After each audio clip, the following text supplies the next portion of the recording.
Bonjour, je m'appelle Jean-Baptiste et aujourd'hui je vais vous présenter une application d'intelligence artificielle couplée dans le domaine de la psychologie. Je m'enregistre avec mon portable parce que le son n'est pas très bon et je vais essayer de vous présenter mon projet. C'est un projet qui, à l'aide de la vision par ordinateur mais aussi de modèles de machine learning, permet de détecter chaque position des personnes dans des images, dans des vidéos.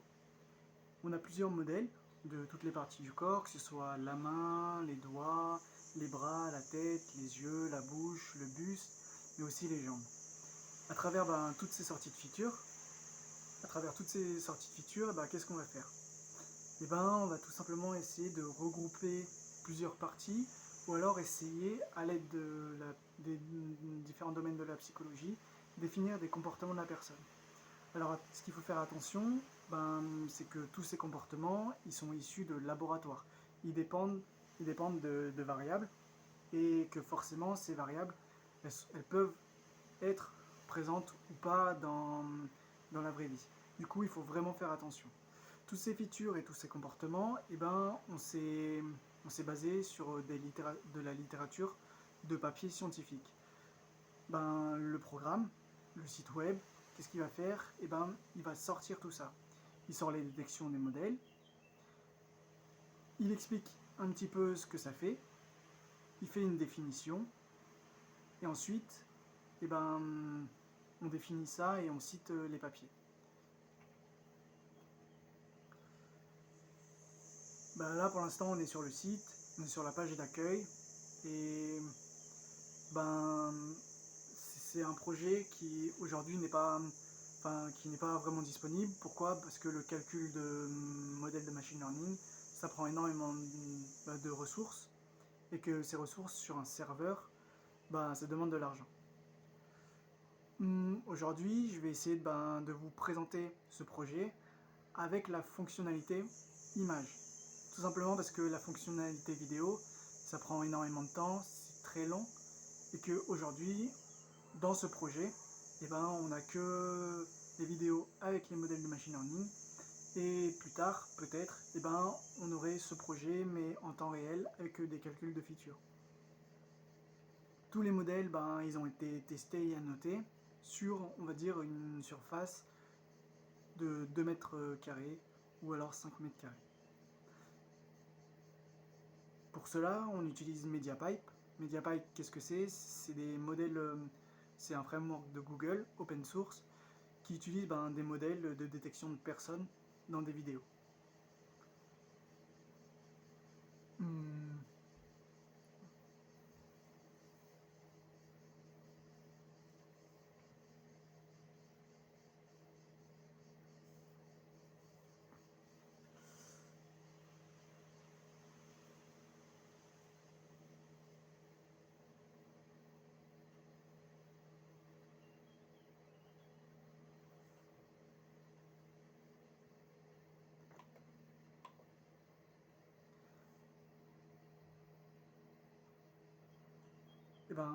Par exemple, là, ce qu'on peut voir, c'est une dame qui a les deux bras tendus en diagonale, avec la bouche en sourire, les yeux qui sont plissés, le buste peut-être légèrement penché en avant. La personne, qu'est-ce qu'elle dégage? Qu'est-ce qu'on peut voir d'abord? On peut voir un sourire, les yeux plissés et des bras tendus. Dans la littérature scientifique, dans certains papiers, attention encore une fois, il faut prendre ça avec des pincettes, parce que il y a plusieurs variables et c'est étudié en laboratoire, et ici on est dans une image. En gros, ce qu'on pourrait alors essayer de faire, c'est la première impression. Là, la dame, elle paraît très chaleureuse, avec une position expansive, et le buste en avant, ça a été étudié dans, par exemple, l'attention, dans l'engagement. Ici, on peut voir que les yeux sont plissés et que la bouche est en forme de sourire, ce qui tend vers un sourire de Duchenne, un vrai sourire. Les deux bras en position expansive, c'est présent dans la chaleur. Attention, je ne peux pas citer les citations pour l'instant parce que, en gros, ce projet, je le présente maintenant dans le cadre pour présenter mes compétences, mais c'est présent dans la chaleur, au contraire de la froideur. Et En gros, on veut savoir si la personne, elle peut être en adéquation avec le groupe, est-ce qu'elle peut me faire du mal, ou alors non, est-ce qu'elle est authentique, chaleureuse, bienveillante, gentille, joviale, donc chaleureuse. Ici, on peut voir qu'elle est plutôt chaleureuse et que ses doigts sont détendus. Dans la littérature, une position ouverte, ça signifie que, dans l'ensemble, dans les relevés, dans les observations en laboratoire, d'une personne ayant les doigts détendus était un élément qui faisait partie de la posture ouverte d'une personne. Au contraire de mettre ses bras au niveau de la poitrine, ou alors avoir les doigts tendus.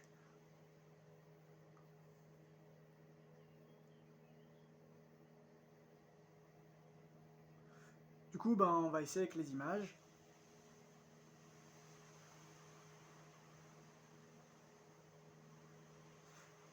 Ici, je me suis rendu compte qu'au lieu de faire ça sur le serveur, je pouvais directement faire ça sur mon PC.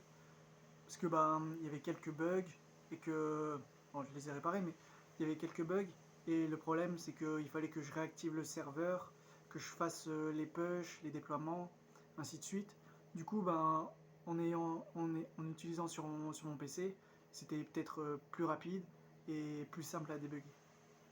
Là, ici, mes librairies, mes librairies étaient, on va dire, étaient un peu trop récentes. Du coup, on va essayer de mettre des images et de voir ce qui se passe. Les images, elles ont été choisies au préalable pour gagner du temps. Et aussi, elles ont été choisies pour essayer de présenter, on va dire, l'ensemble de la littérature dont je dispose maintenant et que les programmes vont analyser. Parce que tout simplement, il y a énormément de choses qui n'ont pas été faites. Pourquoi? Parce que ce projet, ça fait un an que j'y travaille plus. Ici, on a mis une image d'une personne avec les bras croisés. On a vu, le prompt n'a pas été affiché, mais on a vu les temps de calcul, et les temps de calcul des modèles, et le temps de calcul des programmes. Ici, on peut voir que MediaPipe, il a dessiné le squelette sur l'image, mais qu'il y a certaines parties qui n'ont pas été dessinées. Pourquoi? Tout simplement parce que il y a l'accuracy des modèles de MediaPipe qui, eux, ont vu qu'il y avait une certaine accuracy qui était trop basse, et donc ils ne l'ont pas dessiné. Ici, on peut voir que la personne a les bras croisés. Donc, encore une fois, nos modèles, ils vont analyser des features, ils vont faire les sorties de features. On va voir plus tard que le projet a certaines limites. Ici, on peut voir que la personne a les bras croisés. Les bras croisés, il y a plusieurs papiers de la littérature scientifique en psychologie qui ont étudié les bras croisés.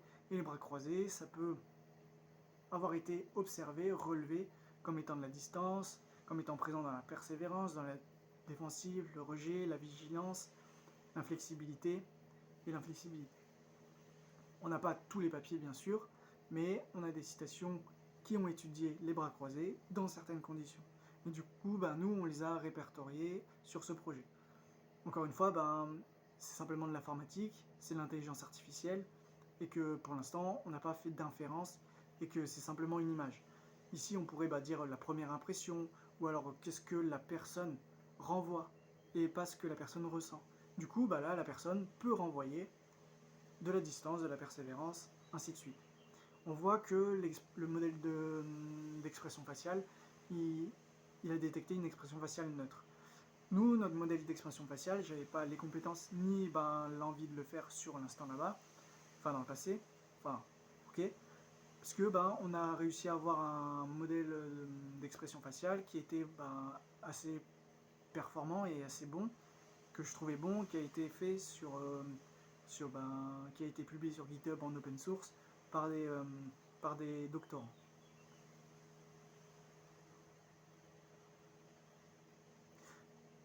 Ensuite, le programme, qu'est-ce qu'il va faire? Il va essayer de définir un petit peu ce que ces comportements renvoient. Ensuite,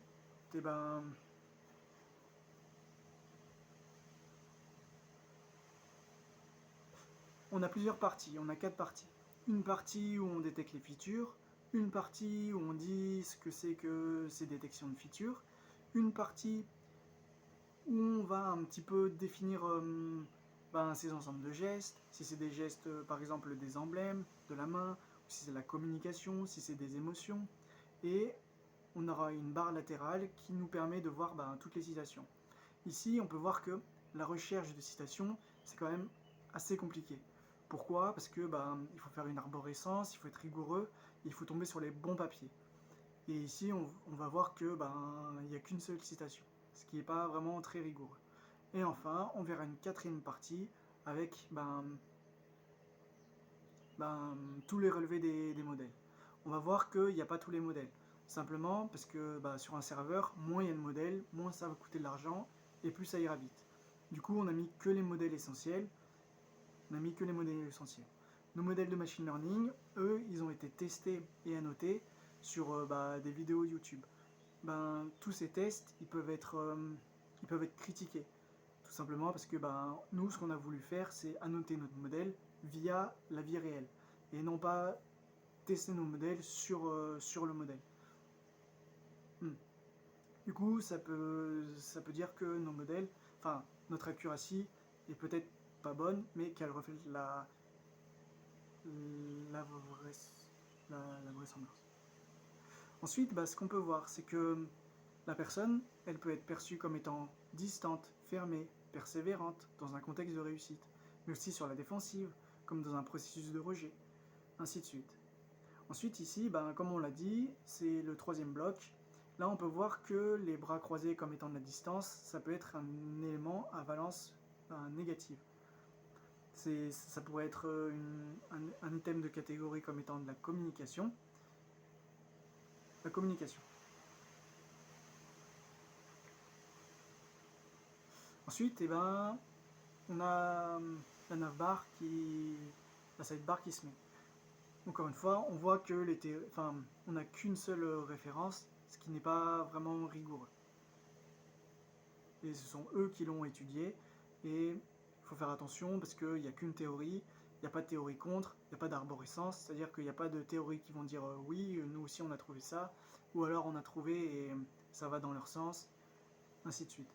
On peut voir que tous ces éléments de feature qu'on a eu, on les cite, ok. Et ensuite, on arrive au module de nos modèles. On peut bien voir que la bouche est fermée, que la bouche est en position rentrée, que le bras droit est en position croisée, que le bras gauche est en position croisée, et que ces deux matchings via les modèles permettent de dire que les bras sont croisés. Avec d'autres algorithmes, avec d'autres scripts en Python, on peut associer que les bras sont croisés. Ensuite, on peut voir qu'on essaie de détecter si les mains sont jointes. Ça, par exemple, c'est pour faire gagner du temps, pour pas avoir à détecter les positions de la main, parce que les positions de la main, via un modèle de machine learning, c'est assez compliqué. Du coup, et ça réduit aussi forcément le temps de calcul. Et on n'a pas à détecter toutes les positions des doigts. Ensuite, ici, on va mettre une autre image.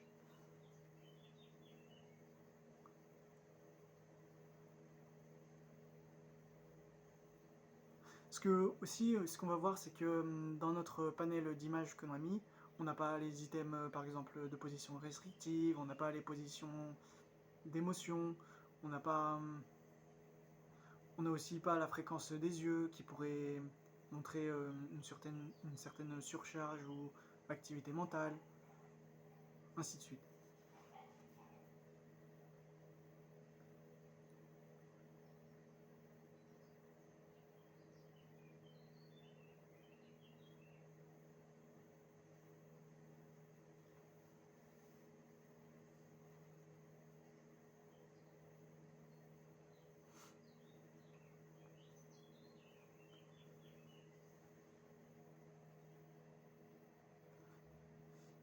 Ce projet, il a eu plusieurs directions. Au début, c'était un projet pour essayer de répertorier toute la littérature qui concerne les comportements à travers le corps, que ce soit par exemple en psychologie sociale, en cognition incarnée, etc. Ici, on voit qu'on a mis une femme, une dame, une artiste qui avait les bras derrière la tête. Parce que c'était un programme qui nous avait pris du temps. Les bras derrière la tête, ça peut induire une position expansive. Ici, on a bien fait la distinction entre le haut du corps et le bas du corps, parce que j'étais pas vraiment à l'aise avec ce processus de position expansive, parce que c'était soit le haut du corps, soit le bas du corps. Il y avait des études qui montraient que le bas du corps était corrélé avec le haut du corps, et qu'on a l'œil gauche fermé. Du coup, il faut faire aussi attention à ce que je dis, d'une, parce que ça peut être complètement faux, ça peut être réfuté aujourd'hui, et aussi parce que je peux avoir mal compris les études, mais encore une fois, ça veut... Ok. Ensuite, les bras derrière la tête, ça peut induire à une position expansive dans certaines cultures. Par exemple, au Japon, et je ne peux pas citer la citation pour l'instant, enfin je ne peux pas la citer là, mais en gros, au Japon, avoir les bras derrière la tête et les pieds sur un bureau, ça peut être vraiment pas une position expansive et vraiment vu comme négatif. Contrairement aux États-Unis, où là, ça peut être vraiment une position expansive de bien-être, de confiance, de domination. Et ici, on peut voir la limite, c'est que la personne, par exemple, n'est pas assise et qu'elle est couchée. Ensuite, encore une fois, on dénote ce qui est observé. On peut voir que l'expression faciale... Enfin, on peut voir que là, dans notre fichier texte ou fichier ODF ou JSON ou un truc du genre, notre label n'a pas été défini, du coup c'est pour ça que ça met neutre. Ensuite, on peut revoir les citations. Là, on peut voir que les théories comptent, on a mis neutre, mais il aurait fallu mettre autre chose. Il n'y a pas d'animation sur la navbar. Ok. Tout ça, ça a pris du temps, parce que construire des modèles, c'est compliqué. Et ça peut prendre énormément de temps. Pourquoi? Parce qu'il y a la profondeur, il faut que ce soit parfait sur toutes les positions de l'écran. Ok. Ensuite, il faut faire correspondre les détections avec les programmes. Et ça demande aussi énormément de tests. Et ok.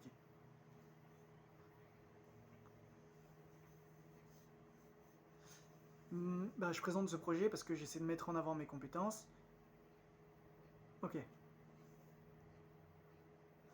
Ici, on voit que le petit garçon, on détecte pas l'emblème de la main droite.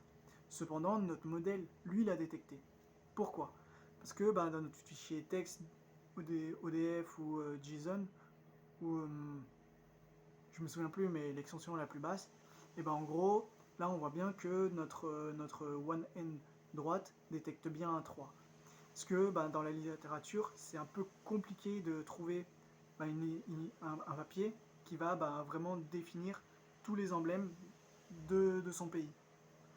Parce que forcément, par exemple, cet emblème où l'index et le pouce vont se toucher, qu'est-ce que ça veut dire? Enfin, qu'est-ce que ça veut dire? Non, c'est qu'en gros, dans plusieurs pays, peut-être que là je dis n'importe quoi, je me souviens plus vraiment, mais je crois qu'au Japon c'est par exemple l'argent, que dans notre pays ça peut être la perfection, ainsi de suite. Du coup, là notre modèle l'a bien détecté, mais on l'a pas relevé, parce que on n'avait pas la citation qui disait vraiment que ce geste-ci de la main pouvait avoir une signification. Une signification.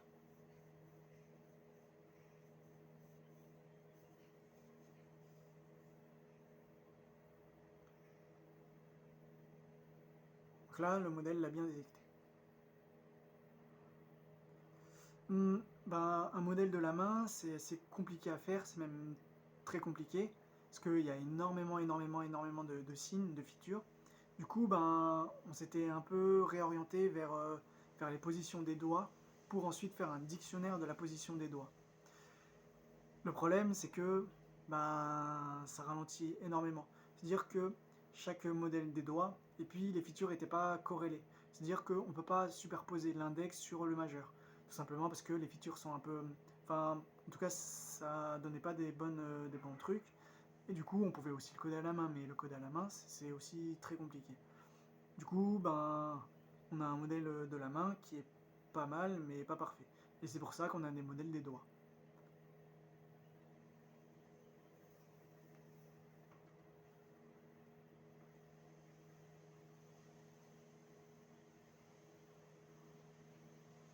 Ensuite, là, on a une petite fille qui aussi croise les bras. Du coup, on l'a vu dans la première image que croiser les doigts, ça pouvait dire plusieurs choses. Mais ici, on voit aussi que notre modèle de la tête a réussi à détecter une position de la tête baissée. Une position de la tête baissée, ça peut induire de la soumission, mais ça peut aussi induire de la honte, de la tristesse, ou alors de la domination physique. Mais ça, il faut faire attention selon l'inclinaison de la tête, l'expression faciale, et aussi de la situation. C'est pour ça que notre projet est un peu limité en termes de réalité. Ici, on aurait bien aimé que la main droite, elle dise que la main est en position griffe. Pourquoi? Mais sauf que là, c'est la main gauche qui détecte. C'est dommage. Ici, on n'a pas mis la condition que si c'était en dessous d'une certaine accuracy, alors on ne détectait pas. Mais ici, on peut voir que notre main droite, on aurait bien aimé que ça dise griffe, tout simplement parce que, encore une fois, les doigts détendus dans une posture ouverte.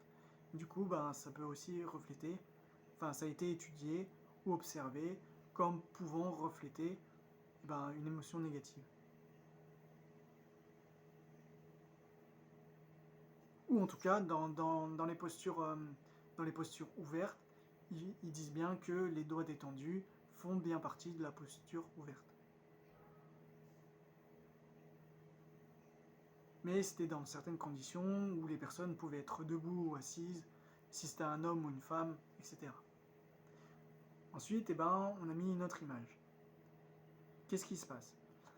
On met une image, on traite avec MediaPipe, on fait passer tous nos modèles, les uns à la suite des autres, et ensuite, on fait correspondre nos programmes pour avoir une définition. Ici, on peut voir que la dame a une expression faciale neutre, qu'elle a les deux poings fermés, et que là, on peut voir que l'index droit et l'index gauche sont en plié, parce qu'on a bien fait la distinction entre griffe et plié, et ça a été vraiment dur, entre tendu, griffe et plié, et aussi mi-plié, tu crois, mi-plié. Ça a été très compliqué. Ok. Du coup, ici, ce qu'on peut voir, c'est qu'il y a une posture expansive. C'est-à-dire que les bras le corps va s'expandre vers le haut. C'est-à-dire qu'il va prendre plus de place, il va s'expandre, ok. En gros, il va se diriger en dehors du buste. Ensuite, on peut voir qu'on a une pose de la colère. Parce que notre cerveau, il est habilité à traiter des postures d'émotion. Et que dans certaines datasets scientifiques, dans certains travaux scientifiques, que là je ne peux pas citer, les deux points fermés pouvaient être présents, ont été observés dans une certaine étude avec de certaines variables, comme étant un composant de l'émotion de la colère à travers une posture corporelle, à travers une posture du corps. Et donc, comme un comportement, ça a été identifié comme un comportement de colère. Ensuite, on peut voir que notre programme, il relève plusieurs choses. Soit une posture de colère, soit une auto-évaluation du point serré. Ça fait partie de la cognition incarnée. Et ici, on ne l'a pas fait, mais selon les hommes et les femmes, on peut avoir différentes définitions. Ça a été observé comme ayant différentes définitions. Ici, on n'a pas fait la distinction entre hommes et femmes, tout simplement parce que ça ralentissait le programme et rajoutait encore un modèle. Et voilà. Et on peut voir que le point serré. Le point serré, ça peut être de la colère, la frustration, une émotion négative, ou alors ça peut être de la recherche de pouvoir chez un homme à travers la cognition incarnée, et chez une femme, une perte de contrôle. Ici, on peut voir que la bouche est grande ouverte. On avait travaillé sur le sourire, mais ça, c'était pour le programme en temps réel, et on s'est arrêté il y a 1 an. Enfin, on s'est arrêté. Ok. Et ok.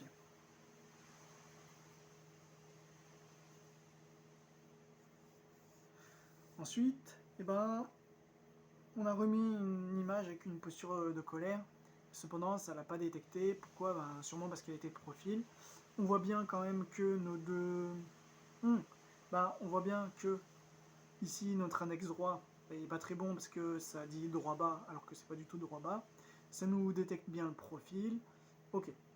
Ça nous détecte bien que la paume de la main est à plat. D'accord. Parce que, en gros, on voulait faire correspondre plusieurs modèles pour avoir une meilleure accuracy. C'est-à-dire la paume, les doigts. Mais sauf que ça prenait énormément de temps et que, ok.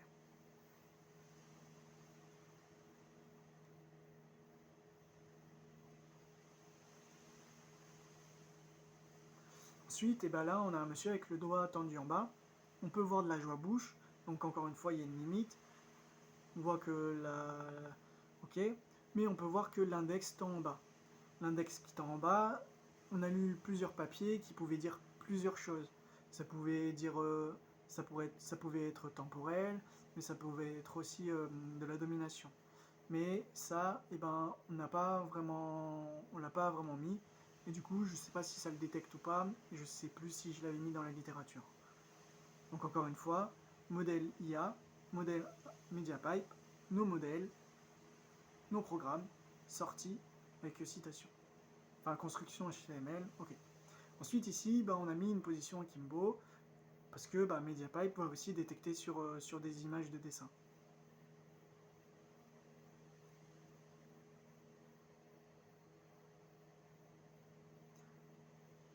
Ici, encore une fois, on a Akimbo, et on commence à voir apparaître les modèles des yeux qui nous montrent des choses.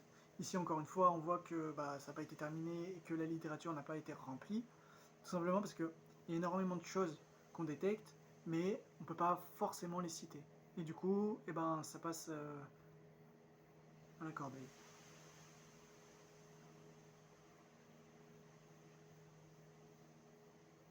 Là maintenant, on voulait détecter, je voulais mettre l'emblème un pistolet. Cependant, on voit que MediaPipe n'a pas détecté de squelette dans l'image. Et du coup, ça reflète rien. Il n'y a pas de sortie.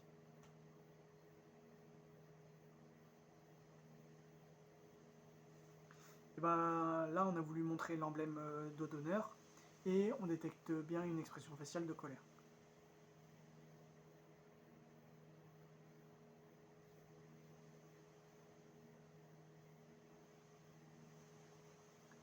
Ici, le truc c'est qu'on n'a pas détecté par exemple l'emblème des bras, des mains vers le haut, qui ça, selon certaines observations, pouvait être je ne sais pas, je ne peux pas, je m'en fous, ou alors ça pouvait inspirer de la confiance de la part des auditeurs qui vont regarder la personne.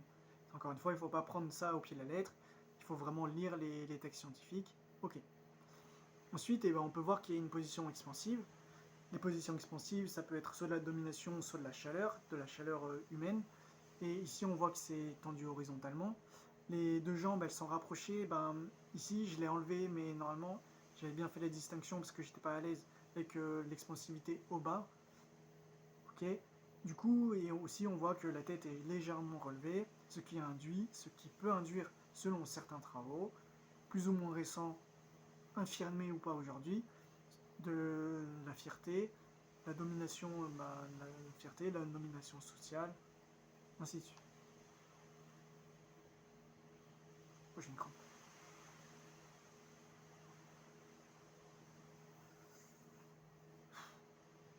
Ensuite, ici, par exemple, le doigt vers le haut, ça a été perçu, ça a été annoté comme étant attention, ou alors, une seconde s'il vous plaît, ou alors au niveau de la tête, une idée.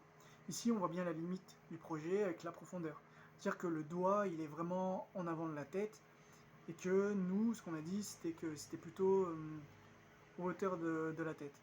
Du coup, en réalité, ça ne veut pas vraiment dire ça. Ici, c'était... Enfin, voilà, ok. Du coup, on peut voir la limite, et nous, on a défini... Enfin, on a fait que le programme voulait voir une idée. J'ai une idée. Ensuite, ici, ça c'est intéressant. Pourquoi? Parce que on peut voir de la joie dans la bouche, une expression faciale de la joie, une pose expansive haut du corps, et une position, ça c'est les yeux droit fermé, gauche fermé, parce que c'est important, et aussi la position de soumission par la hauteur. Là, on voit que le corps est en mouvement, et un corps en mouvement avec les bras tendus, nanana, et c'était caractéristique d'une posture de la joie. Sauf que là, ce qu'on peut voir, c'est que la personne est à genoux et que ça ne peut pas voir qu'elle était en train de sauter et qu'elle n'était pas sur le sol. Ou alors sinon, c'était par la hauteur, parce que plus on prend de hauteur, ou alors plus on va se baisser, et plus il y a une notion de domination. Ça a été étudié par exemple dans les cours de récré, ou des trucs du genre. Ensuite, on peut voir aussi ici que la personne avait une expression faciale sur la figure, mais qu'elle baissait la tête, et que, encore une fois, ça renvoyait à différents labels, différentes features, différentes détections, et différentes citations scientifiques. Et enfin, la dernière image, on peut voir que la personne a une joie sur la bouche et une expression faciale de la joie. L'utilisation de modèles de machine learning. Ah non, et ici, aussi on a mis un Akimbo composant, parce que la littérature, il faut en avoir. J'en avais pas 10 000, et j'ai préféré découper plusieurs choses pour avoir un peu plus de littérature. Et ici, on peut voir que Akimbo composant, parce qu'il y a un seul bras sur la hanche, et pas les deux. Un projet de machine learning, d'intelligence artificielle, c'est compliqué. Parce que pour l'accuracy d'une pose d'estimation, j'ai voulu vraiment, on va dire, tout découper pour que ce soit bien plus facile. Cependant, sur un serveur avec plusieurs utilisateurs, ça prend énormément de temps, énormément de ressources, et voilà. Mais c'était vraiment bien. J'espère que la version live sans modèle de machine learning va sortir. Et je vous remercie.